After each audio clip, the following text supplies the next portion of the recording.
they need to understand if they're really in this for the right reasons, because it's going to be a bumpy road. It is. And if the motivations aren't correct, if the desire, your why, your end game, the end state that you want to be in, if you don't believe in that enough, and if it's not something that's big enough, you're never going to survive in business. You're going to probably be more uncomfortable than you can ever imagine. So the first thing is, are you really serious about doing what you're asking to do? What you're raising your hand to do? I want to be a business owner. Okay, let's understand what that really means. It really is a lifestyle, because it's probably way more of a long-term building of yourself that results in having a good business more than it is anything else, because you as a business owner are going to evolve several different times along this journey, and we have to understand that. So as I'll sit with a business owner up front and they tell me what it is that they want to accomplish, not just in business but life, are you ready to be the person who's going to be able to handle that responsibility? And that always gives them pause, because they don't know who that person is going to be. And I tell them, I can't tell you who it's going to be, but I can tell you it's not going to be who you are today.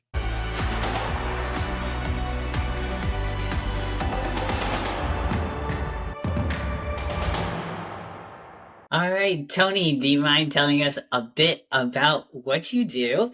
Excellent. First, thanks for having me, Billy. I appreciate you allowing me to come to share some time with you and your audience. I've been an entrepreneur for 32 years. I currently run two different companies. One is a company that basically covers all of my branding, my book sales, speaking opportunities, things in that public space. And the second one is a global consultancy.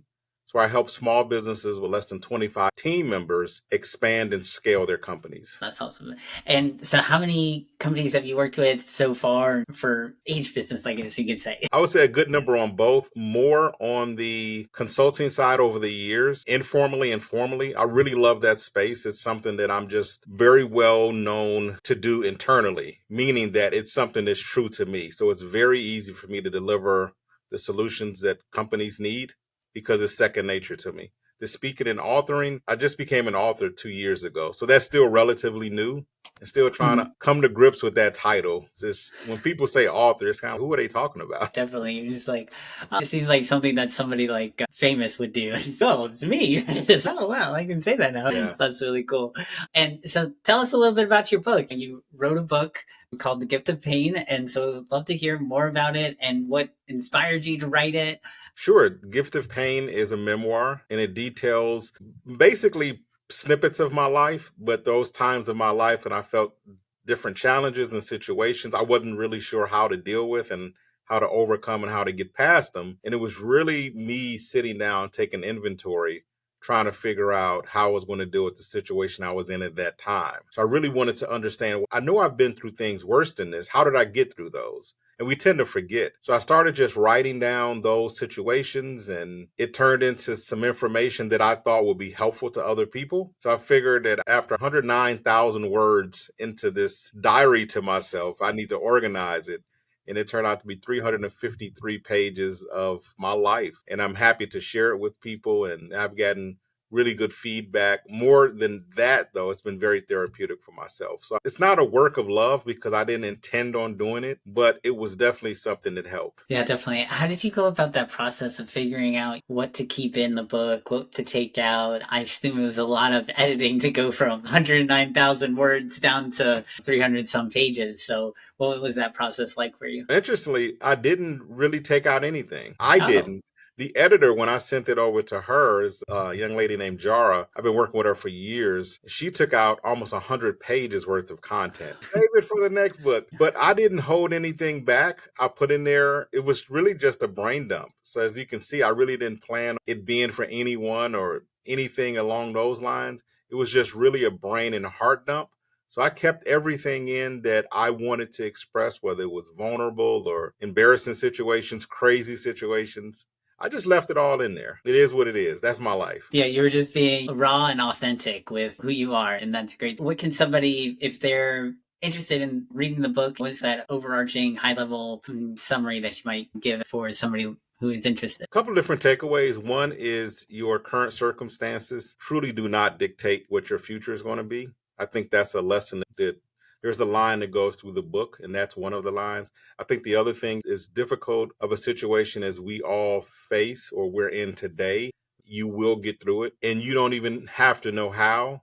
Just know that the next day it's going to be one step closer to you healing or one step closer to you achieving something to get you out of that situation you're in. The darkness comes, the uncertainty comes when you just don't know what to do. And that's what we're afraid of, is being in a situation you don't know whether you're going to go left or right. The thing that I've learned throughout all of these situations in my life is you don't have to know that yet, because people will come into your life as long as you're open. People will come into your life at the right moment and give you just what you need at that time to help you get through without even knowing they're helping you. They'll say something and you'll think, wow, and you'll resonate, and it'll resonate with you, and it will become something that you'll use to get past that. And then you'll see other little bits and pieces come into your life, and you'll be over the thing that you were so terrified of. And maybe it was bad. It probably was if you were really fearful of it. But once you get past it, then you'll recognize the tools that you will have achieved.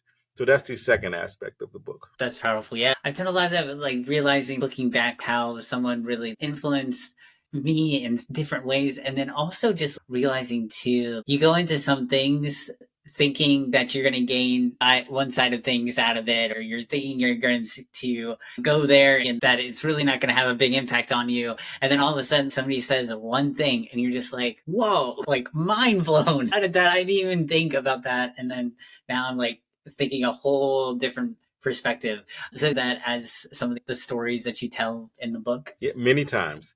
One of the most successful business deals I was ever a part of, as a partnership with another really big company, I fought tooth and nail against that deal. They asked me being my company, asked us several times to do business with them because we had a unique skill set. That was it. There was nothing special about us. We had something very unique that they needed at that time. It was real simple. And they needed us more than we needed them. And I was like, I don't want to do business with them. That's not really in our space, this, that, and the other. And it was the best relationship we had in business in 29 years. It was the best one. And I just fought against it. And when things come my way now, I'm looking for an opportunity. I'm looking for this. And I don't get exactly that, but something else shows up. I always remember, let me just give it a chance. Let me at least sit down and listen to the conversation, because what I know is that may be more valuable than the thing that I was looking for. So I'm always open-minded. I think that's another lesson, not just in the book, but just in life. Be open-minded, explore opportunities that may not necessarily correlate with what you think you're doing today. And just listen. At least you have the information to make an informed decision at that point. And I've learned that, oh my goodness, Billy, it's been 1,000 times. Yeah, definitely. It makes me think, I've been realizing and putting this together, and I hadn't really thought about it till now, but I hear a lot of, on one side of tips for entrepreneurs, right, is, okay, one side is say no to 99% of things. But then the other side is be open and think and try to explore more and more opportunities. So it's like this opposite relationship that you're trying to mediate between. Yes, you have to say no to like literally everything. Steve Jobs and the most successful people, what do? They focus on one singular thing as much as they can and, get distracted by anything else. But then it's like on the other side of things is, oh, are you missing out on new opportunities? There's a meme that goes around on LinkedIn sometimes where you see the guys pulling the trailer and they've got like square wheels. And so it's like going like this. And there's a guy next to him that's got a round wheel.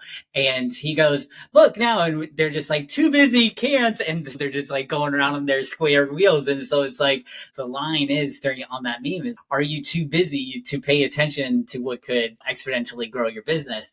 I'd love to hear your perspective on that, on like how do you mediate in between those two disparate ideas of being singularly focused versus not missing out on opportunities to exponentially grow your business. I'm glad you brought that example up. So let me clarify. You're exactly right, which is I tell business owners that you have to be focused on your mission. There is a time when you need to now take your head up, lift your head up, and be conscious of things around you. But when you're first started out with anything, any career, any relationship, any business, You literally have to be focused in on the goal, focused in on what you're doing. In my first business, I didn't look up for years. 29 years, I passed up everything that came my way. And what I mean by that is not the opportunity we just talked about, because that was still in the tech space. But I would have people present different business opportunities, real estate, and other things. And I just shut those down immediately. So the things that I focused on were driven by the industry that I was in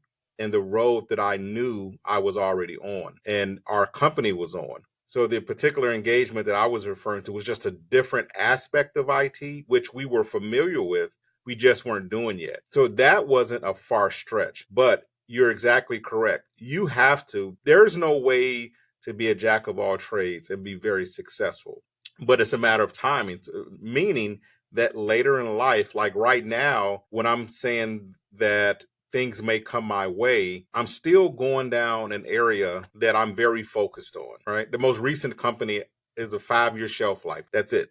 June 2028, it's done, right?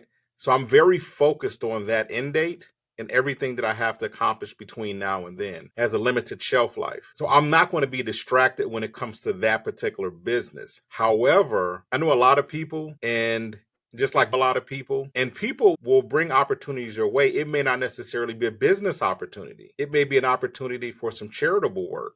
So I will look at those things. I'll keep my head up and be aware that situations and opportunities to help other people and to do some ancillary things will come about. But my main business area, that main business focus, you have to focus in on that in order to have any type of traction. Definitely. So I think what I'm hearing, and tell me if I'm on the right track here, is that you have your lane that you're in for your business, and you've got to stay in your lane, basically. If something is maybe it's in, say you're going down a 4-lane highway, you got the opposite direction on the other side, you got your 2 lanes over here. Maybe it's in the right-hand lane, you're in the left-hand lane. Maybe it's in the right-hand lane, it's still over on your side of the road, right? But then you don't want to go off and veer off into the other side of the road or take an exit or anything like that. You want to stay in your lane for the overall mission of what your business is, but then pay attention to what's over on your side of the highway. Don't get distracted by getting off at an exit or going on the other side of the road, kind of thing. Exactly. If you take a brand that everyone knows, Amazon, for example, when Jeff Bezos first started out, it was, how do you sell books online? That was it. That was the only thing they sold, were books. And at a certain point, what he realized was he didn't build an online book sales company. What he really built, which people may not recognize today, is he built infrastructure. And now everybody in the world uses his highway, so to speak, to sell their products. And Amazon Web Services is their digital infrastructure, and companies use their servers and storage space, some of the biggest companies on earth, not to sell product, but to actually run their businesses. So that was something came about after a certain period of time. If he would have started out focusing on all of those things, maybe one of them would have hit, possibly, but he focused on building this highway, this infrastructure, and look at all of the off ramps and on ramps that there are now because of what he did, because he was narrowly focused in the very beginning. Yeah, definitely. Imagine trying to have 3 wives at once. Oh God, no. People raise when they're born and they have twins or triplets. It's a lot to manage. It is, for sure. Yeah, I remember when my wife had our son, it's a lot for that one little kid, but then put another baby in there with them and twins, and it would be more than double. We got a lot more going on. Exactly. So I'd love to also hear more about, how did your speaking business transform into the authoring as well? I guess give us a timeline, if you will, on your business that you had, and then the speaking and the authoring business. How did they transform into one another? Yeah, oftentimes with entrepreneurs, what you'll find is they don't necessarily just make a cold hard decision to get into something.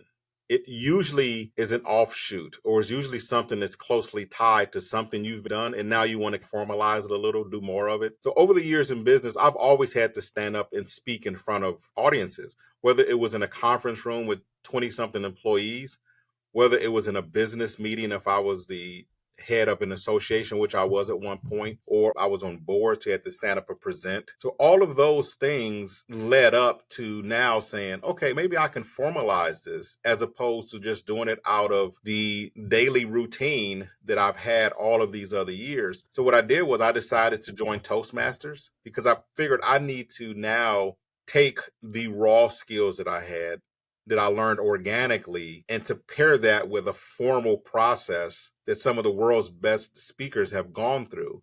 And I learned an extreme amount through Toastmasters International. And then I joined National Speakers Association as well, which helps you develop your business side. So Toastmasters is really helping you to learn the craft of speaking formally. NSA teaches you how to grow the business after you already had that in place. So it's just been a natural progression. Same thing with the book. I've been asked to write books many times by clients years and years ago. But here's the thing, they wanted me to write technical manuals. They're like, can you just write that? And I'm like, no, that's not what I do. It wasn't that they were inspired by my life story.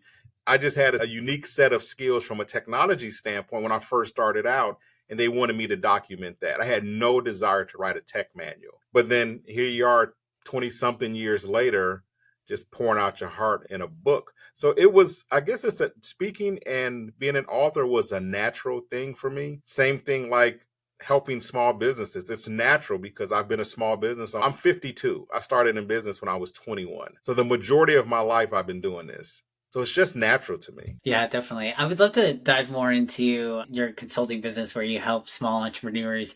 What do you focus on with them, and what's your process that you go through? Yeah, they're existing business owners. And the reason I stress that is because right now, what you find on the internet is you'll find a pretty girl or handsome guy that will do a video on how to start an LLC, and they get 100,000 views. And your curiosity is piqued a little. And let me just look at this real quick. Why is this video so popular? And the information they're giving is just horribly wrong. It's terrible. Absolute wrong thing.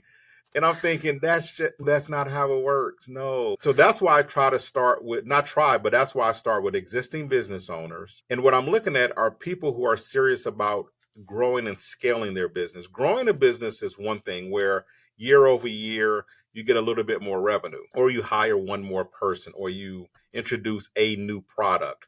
Scaling is when you go from having 2 or 3 employees to now having 15. You go from a few 100,000 of revenue or 50 or 60,000 of revenue, and you scale to 600,000 of revenue in the course of a year. And the thing is, that's not magic. There is a precise formula that you can use to do that.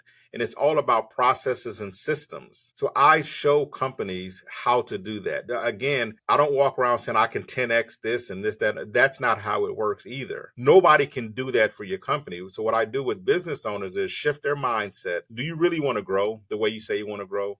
And if you do, let's sit down and we'll figure out a plan based on your specific needs, based on exactly who you are as a person and what you're trying to accomplish. And there are certain businesses that will never scale. I can't scale a hot dog stand to $1 million a year, because if you sold hot dogs for $4, you would have to sell 250,000 hot dogs just to get to $1 million, but you may wind up spending $900,000 on product. So that's a more difficult task than taking a company who has a $25,000 service offering and getting them to $1 million.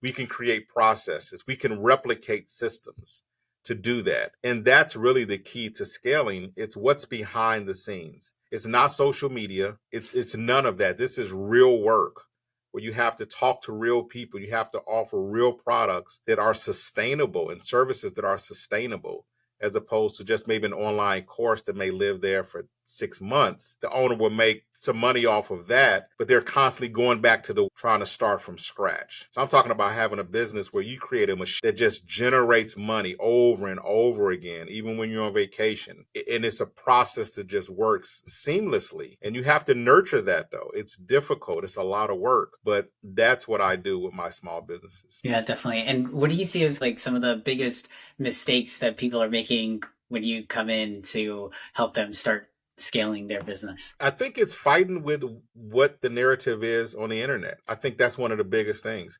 I think they are under an assumption that business is easy. One of the things that, Billy, I'll tell you, that drives me crazy is the first thing that someone does is they'll go and they'll form a company, typically an LLC, because that's all they know, even though there are many types. You have a C Corp, S Corp, the many types of entities that you can create. They go for that one because they perceive it's easy. And the first thing they do immediately is they go find a lender who will allow them to purchase a vehicle using their company name without co-signing, without being a guarantor. And it's the worst mistake you can make as a business owner. It's the worst, one of the worst.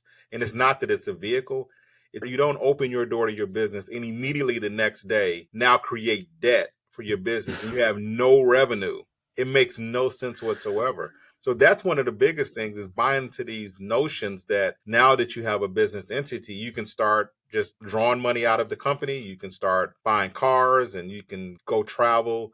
And this whole idea that, oh, it's a business expense. No, it's not. Because the thing that I know is when you start working with a real accounting firm, not your cousin who did taxes in the past, when you start working with an accounting firm, they're going to question everything. And they say, we can't write off this business expense because you're using it in your personal life. It's not a business tool. So it's this thing with the young people, when I say young, not just age, but young in terms of the maturity of the business, that you have to almost deprogram, take all the bad info out and then say, no, this is how it really works in real life. Some of them will come around and say, okay, this makes sense. And some of them will just say, that's not what I'm interested in. Because what they really want is a lifestyle business and they don't want to grow a company. And that's okay. It's okay. Some people just want a YouTube channel so they can do affiliate ads and affiliate links and things. And that's okay. Just understand that's not going to feed your grandkids. And when you're 60 years old, you cannot be on TikTok doing flips and cartwheels, getting monetized for that, right?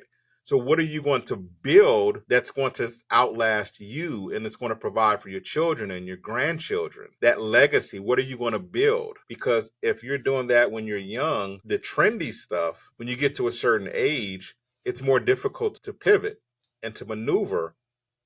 And you may not have as much energy to build this big thing that you need to build later in life as it was when you were earlier in life. Definitely. That's big. Reprogramming what people have learned out on YouTube and all that misinformation out there. That's a big challenge It is. to do. Because business is boring. The reality, business is not glamorous. It's not. It's hard work. And if you listen to any of the experts that have been around Bill Gates, no matter what you think about him, he used to sleep in his office under his desk for years. Elon Musk, as glamorous as his life looks, he doesn't sleep much and he talks about it. And it's not easy. And you have the responsibility of everyone who's on payroll, not just a VA, a virtual assistant that you pay a couple hours a week.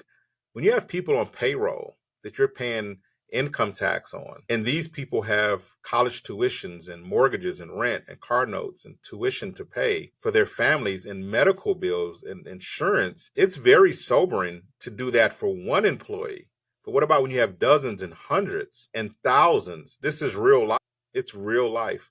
And if you notice, most of those guys don't have time for social media. They just don't. They're grinding. Even Bill Gates now with his foundation, the philanthropic work he's doing, he's busier than he used to be before because he flies a lot. He's all over the world doing good. So it's not easy, to your point. It's different than what people perceive it to be. Different from what they perceive it to be, but would you say in the end, is it worth it? That's a relative question. I'm glad you asked it that way. Explain it like this. When I closed my tech company in 2019, imagine waking up every single day and your life is email in front of a computer, because everything we did, good and bad, involved email or a phone call from your desk. That's how we got notices of awards. That's how we got notices of contracts ending. That was it. And had a lot of employees, a lot of responsibility, a lot of overhead, because that's what it takes when you're running a successful company, and even when you have challenges. And when I closed in 2019, even now, still 4 years later, if my wife and son and myself, he's in college during the summer, if we're out, we were in New York about a year ago, and we were just sitting out in the park in the middle of the day, like 11 o'clock a.m. And we were playing cards. I think we were playing Uno, and then we were playing blackjack.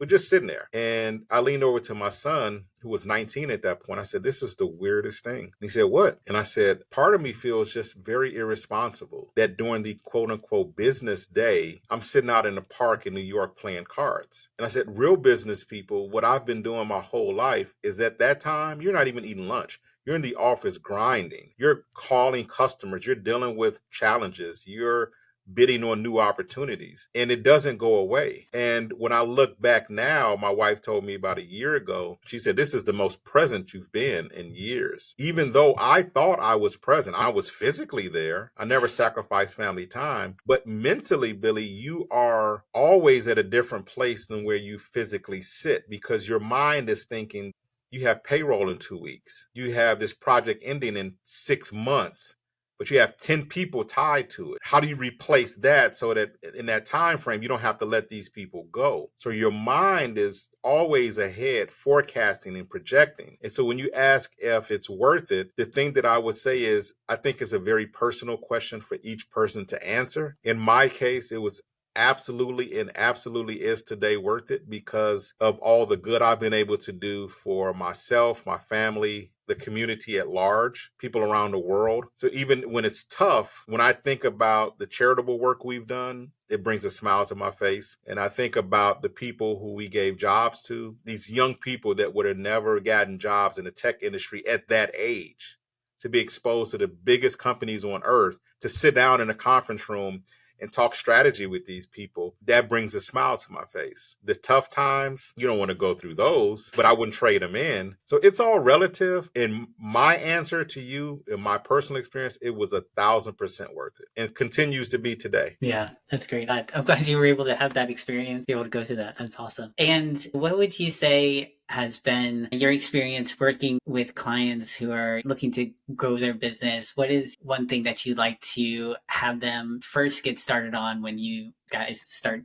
working together? The first thing is to really understand that they need to understand, not me. They need to understand if they're really in this for the right reasons, because it's going to be a bumpy road. It is. And if the motivations aren't correct, if the desire, your why, your end game, the end state that you want to be in, if you don't believe in that enough, and if it's not something that's big enough, you're never going to survive in business. And an example of that is, if you think it's about a lifestyle and you're going to be comfortable, you're going to probably be more uncomfortable than you can ever imagine. And it's not a level of providing comfort, because the amount of responsibility that you have 24 hours a day compared to a 9 to 5 job or working for someone else, it's, some people don't understand that it doesn't go away. It's there constantly. So the first thing is, are you really serious about doing what you're asking to do, what you're raising your hand to do? I want to be a business owner. Okay, let's understand what that really means.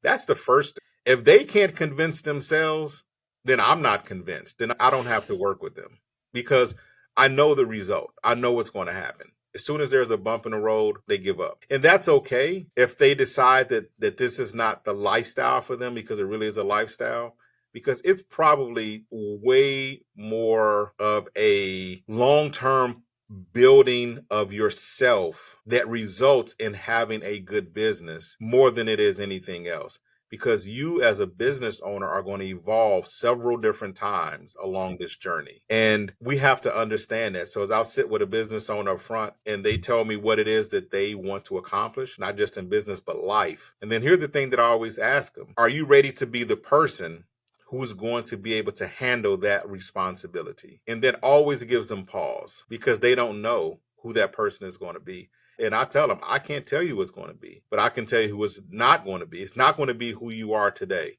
You're not going to have the same friends you have today. Your family is going to be strained, meaning that you're going to have to take time away from some very important events in order to do what you need to do. And you're going to have to sacrifice doing the things that you really want to do for the things you have to do. It's not going to last forever, but it's like when we were kids, Billy, and you would see your friends outside playing and you had to do chores, and you would be cleaning your room, getting all that, shoving everything under the bed, and you peek out the window and your friends are playing baseball or whatever they're doing. It's being okay with that, and being okay that's not going to happen once, that's going to happen a lot. But you understand the little kids now, if you look back, you understood, wow, cleaning my room gave me discipline to do what I'm doing today. And maybe some of those friends that were out playing, they're a little scattered right now. So there's a gift in that process. So we have to know as business owners what we're going to look like in 5 or 10 or 20 years. And sometimes people are afraid of that vision. Yeah, definitely. Where do you see yourself with your businesses and your speaking and being an author? Where do you see that going in the next 6 months or so? I want to do more international speaking opportunities. I love talking to people across the world because everybody has a different story, and everyone that I encounter, whether it's in India, Africa, Asia, when I speak to people in the United Kingdom, their perspective is so different. And it's just a breath of fresh air to hear their challenges and to hear their successes and to be able to come together and talk about things and find a common ground there between who they are and who you are. So definitely meeting more people around the world and sitting. I love fireside chat conversations as opposed to standing up and just talking at people, because you get to dialogue and you get to interact with people. So a lot more of that. As far as the book is concerned, I think the thing about a book is this drag along, meaning that it's something that people are interested in, but they really want to hear the conversation. They really want that book to be brought to life. So again, I think as far as the book is concerned, book sales are one thing, but really talking about what's in the book and talking about the person who wrote the book and those experiences are what people really want to hear, because they want to hear the inside story. What you talked about that, but tell me, what were you feeling at that time? So more of that as far as the consulting business is concerned is, I don't know if I can accomplish this goal, but I'm going to take a stab, which is changing the narrative of what it takes to be a successful business person in light of everything that we hear and in spite of everything that we hear on social media, is to really level set, not the world, because I don't have that ego, but level set the people who really want to grow and show them a path that's obtainable for sure. Between those three things, speaking and being an author and a consultant with the consulting firm, I think I cover the target group that I'm looking to cover, which are people who are looking to move beyond where they are today to a different place.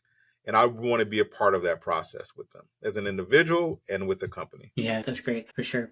And I love asking this question just because I get a lot of different responses, and we are always learning multiple different things as entrepreneurs on a daily basis. So I'd love to hear your perspective. What are you currently learning right now? Oh my goodness, what am I not learning? Learning is, I'll just say this, learning is one thing that you have to be intentional about doing. I'm reading something every single day, every day. I don't look at news on TV because I don't want the narrative that's related to that.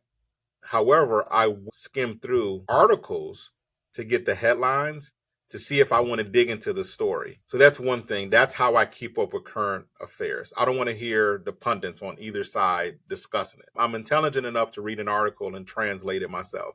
No problem. I'm also really digging deep into life and business strategies, meaning that I love hearing people like Deepak Chopra, for example. I like Jay Shetty. I like people, of course, Oprah is timeless, right? Of But I course. like listening to people who have achieved a level of success, whatever that looks like. And I really want to hear their perspective as they look back on where I am today. So Oprah's I think she's in her 70s, I believe. And now having her look back and talk about what she thought she knew when she was 52 and what she knew for sure when she was 52 gives me a direct line of sight to what I need to take into consideration today. Do I think I know more than I know about life today? Well, according to Oprah, 15 years from now, she's going to look back and she's going to say, no, she thought she knew everything when she was in her 50s, but she's older. She didn't think she knew anything about what she perceived to know. So I'm really interested in that, in life, and how much education I have today and how much more I really have to learn. So constantly reading anything that I can. Even on YouTube, I learn a lot off of certain channels when I follow certain channels, but it's a constant thing. It's constantly educating myself on life and business. And here's the other thing, Billy, and this may resonate with you. I always want to learn more about being a good parent, even though my son is 20 years old. But I'm constantly talking to older people who I know, people in my life, and just getting advice from them and getting guidance from them and listening to them talk about not just children, but their grandchildren. So I love hearing those stories. Yeah, definitely. It's a different stage when your child is at every age, no matter whether they're just born or they're 2.5, which is how old my son is right now, or they are 20. There's different ways of parenting, and you're always walking this line of just constant learning. It's a new experience every day, Yeah. for sure. Yeah. You got Yeah, a lot of joy ahead of you with I a do. child that at that age. And And he's so much fun. yeah. And here's the thing, Bill, based on this whole conversation, it's what do you create? And this is a rhetorical question, not just for you, but all of us, the audience members. What do you create for that next generation? What foundation are you laying for them so that when you look at his eyes now and he's 2.5 years old, as a father, you make a promise to him probably every single day. Hey, buddy, I'm going to do this, and life is not going to be as hard as it would have been if I wouldn't have done X, Y, Z. So you make these promises to your kids, but then now you have to go out and build something that's going to allow you to try to keep your promise, because you can't keep them completely safe from the world, but you can do things that's going to give them a foundation so that when they get to be 16 or 18 years old, that they know how to process information, they know how to think on their own, they don't have to think like you. And then also another aspect is financial. And people don't like to talk about money, but it's a reality. When your child decides that he's going to go to college or he wants to get married, why not be able to give him money for tuition? Why not be able to give him money to pay for his wedding or to give him his down payment for his first home? That's a responsibility that we should embrace. And you have 15 years before he goes to college. So you got a lot of time to say, you know what? I don't need a new car. My 6-month-old car is good enough. Put a Right. few $100s aside so that when he gets to that place, you are keeping your promise to make things a little bit easier for him. So it's an opportunity. This whole conversation is an opportunity. What are we doing collective to not just benefit ourselves, but the next generation and the generation after that? And that's whether it's building a business or learning from one another. That's what life essentially boils down to. That's it. Yeah, definitely. And I think for a lot of us here on this podcast, thinking about being Green Business Impact, we're creating businesses that are hopefully looking to better the world, making it more a sustainable place for all of us to live, making it a greener place for all of us to live, and really allowing us to have a world isn't all of the dystopian views that the media might tell us, but something where it's even better than that, where our carbon dioxide levels have gone back to what they were before, and how we've gotten to a point where we're looking at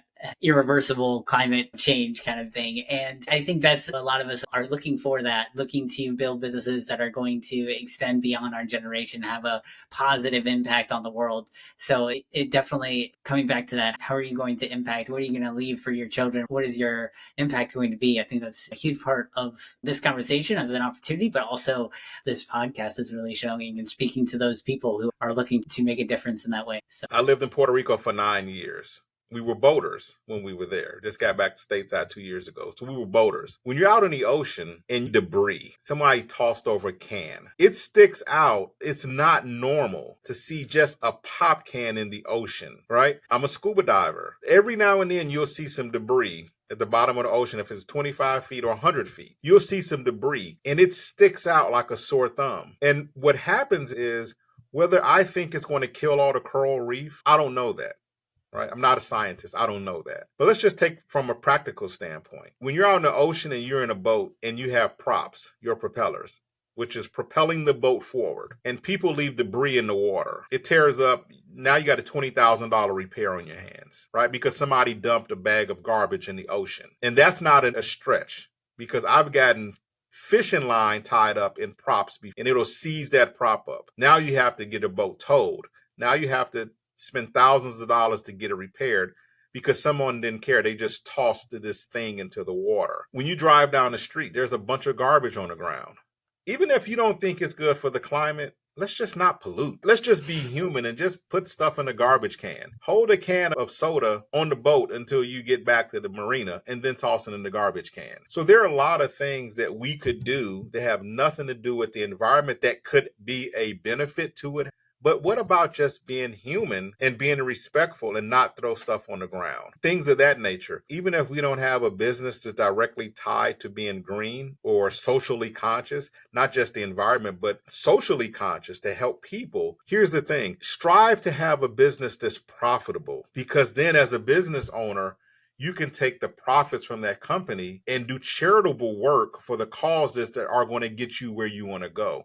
So for the people in the audience who may not have a green business, you can still do everything that you want to do with the environment when you get profitable, right? If you care about endangered species of animals, which is something I care about, haven't put money behind it, but that's important to me as well, then maybe you can contribute to a conservancy in a different country. But you have to have profits from your business, whatever that is, to do all of the things that you want to do around the world. So I look at it like this, whether it's green, whether you're concerned about life and human rights or anything else, that's all our right to think about and how we want to do what we want to spend our time and our despoils of war, so to speak, on. However, there's a prerequisite to that. You have to have the resources to do it, because you can't preach to other people to do it because it may not be something they want to do. So we have to take the responsibility ourselves and say, okay, what can I do? If I can't convince anybody else this is important, what can I? You build your business, or you save your personal money, you sacrifice, and then you put your money toward that resource.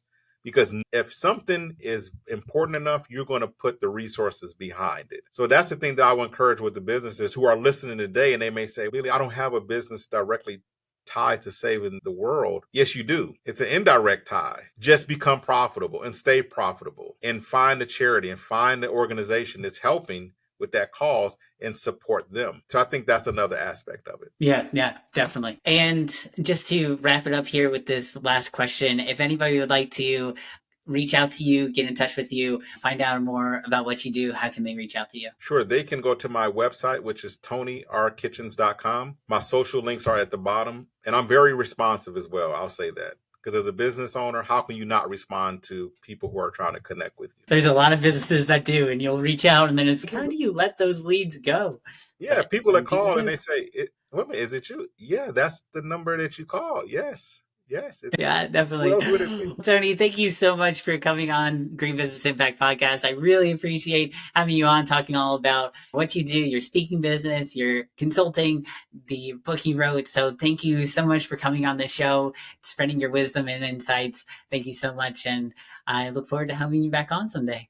Thank you, Billy. I appreciate it. And to your audience, I wish them all the best luck, not just in business, but in life as well. And continue to move forward every single day, no matter what's happening today, because we need you. All of our dreams are connected somehow. So we need each other to make this happen.